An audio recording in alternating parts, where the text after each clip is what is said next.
floor drills, so we've got a few of these which we use quite a bit. But one of the things that I want people to focus on, because we're kind of skipping over it, is that knee on belly position.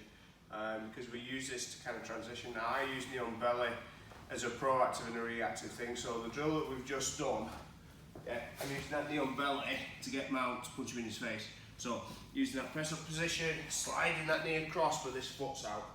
Okay, so it's super long. Okay, it's away from his hand, so he can't hook underneath. He can't get underneath my leg and do things like that. It's also creating a lot of pressure on the belly.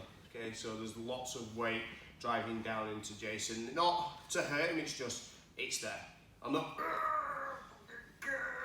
it's just there. Okay, so the transition into Mount as well. Yeah, when we're sliding across, I'm keeping my feet close to my bottom. Okay, just so that I can get my hooks into the Mount position. Okay, lift up, couple of gentle strikes if we're doing MMA. Hands back down, heel close to my bum all the time, and then again back into this position. So I want him to feel a little bit of pressure, or her. Okay, see, PC. Back over, into that side control position. But every time I'm getting this really long, knee on belly. I can use this as a reactive way as well. So if I lose my underhook on the far side, I'll switch to knee on belly. So I can re-pummel or maybe go into Mount. Because, sorry Jay. So if Jay hits his underhook and I don't do anything here and he starts trying to escape, it gets out and I don't want that. So as a reactive, if I'm wrestling Jay and he gets that underhook, I just slide that knee through so that I can either re-pummel, go back down, or transition into Mount. So it's a lovely little drill. So we're going to do that, but I want you to really focus on that knee on belly position. Yeah, you want to look, at 5 o'clock in the morning, a little bit of breath taken out. Okay, 1, 2, 3. So when I get to here, I've got more connection to the body and stuff like that. You can go knee into the chest and just have that knee. I don't really want this foot on the mat either, because it's going to take away a little bit of the pressure, because now I'm distributing my weight across 3 different points. Whereas if I'm here, it's all across 1 point, so this makes it a little more painful.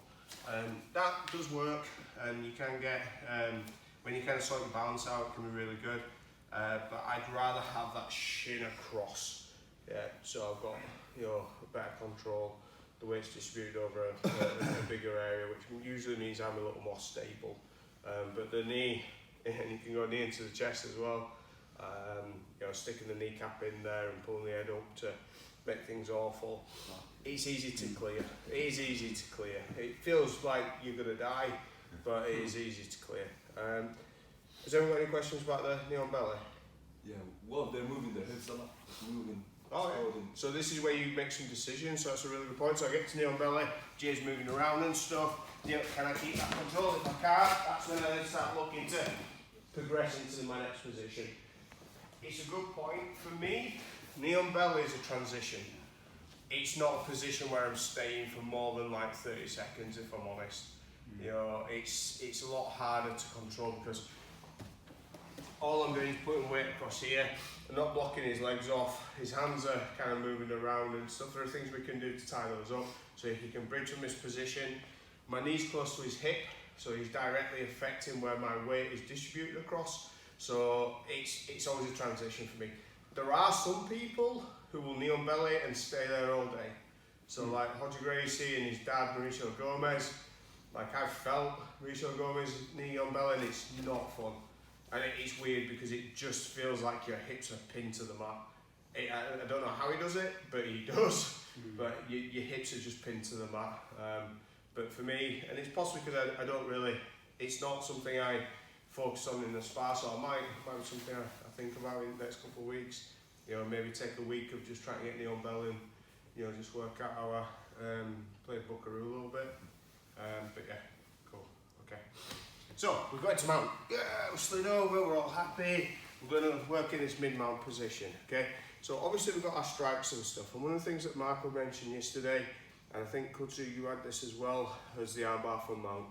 Okay, so we've not really looked at this, so we're going to have a little play with it today.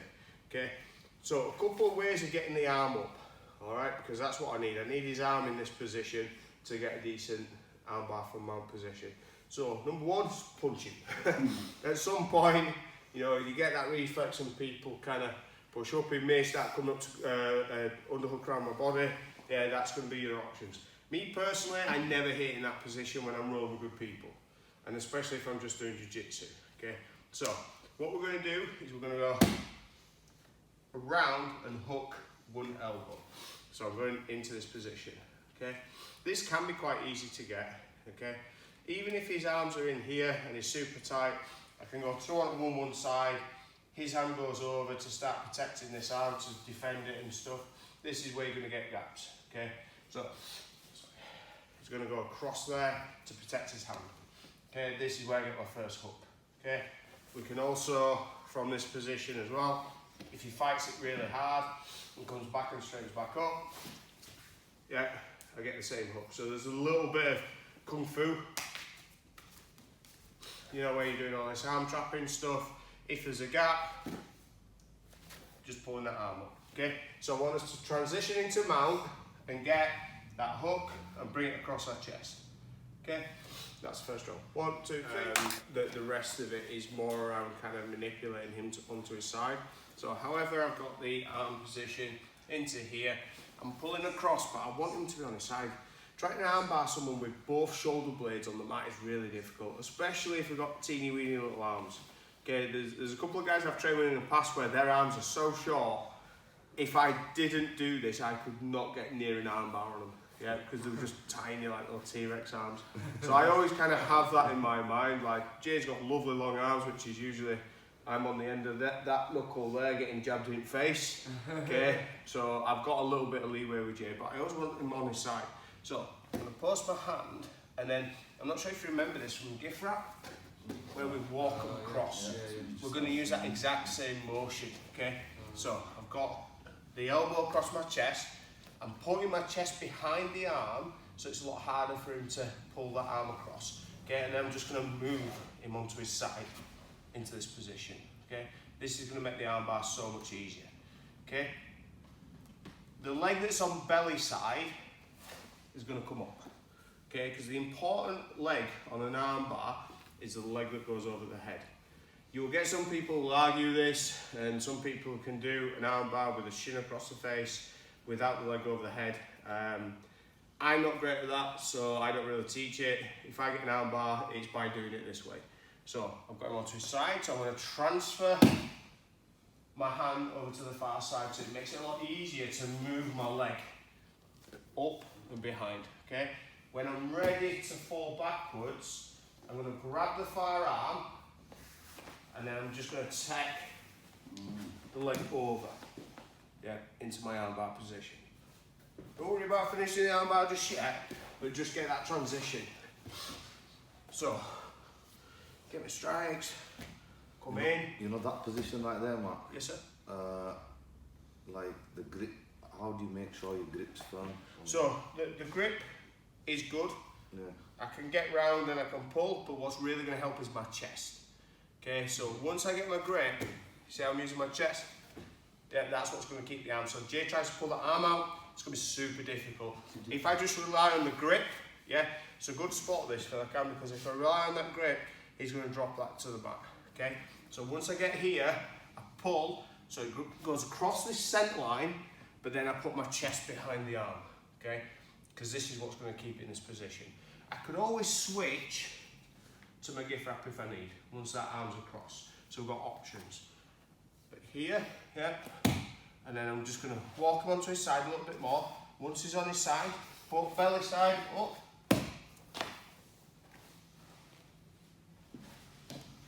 Leg over. Okay, into this position. Does that make sense? I think Furkan's got me that twice recently. Good. Good. It's It's interesting, some people are kind of bringing the leg up on the back side instead of the belly side. You can do it that way, that can be a little easier to get the leg over. I never really feel I've got the same sort of level of control, but that's a personal preference thing. So when we get into here, yeah, I'm always bringing that chest into play as quickly as possible. Okay, so don't kind of play around in this position too, or make sure that that chest or belly goes behind it as quick as you can. Yeah, once we start kind of turning into here, like I said, I prefer this, yeah, rather than this. But you can do both. You just need to have that squeeze and make sure that you kind of manipulating his weight over to go belly face down. The one thing which I think might help a few of us at the moment is just take that hand over a little further than normal, and then it's a little easier to come back and then just get that momentum of bringing the leg over the head.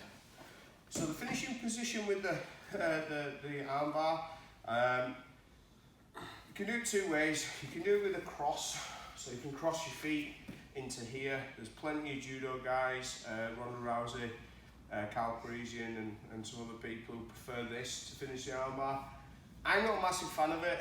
I'll use this against like really bigger, stronger people just so that I've got a bit more control. But I'm fully expecting to have to get into this position where my heels are coming in and my knees are squeezing super tight.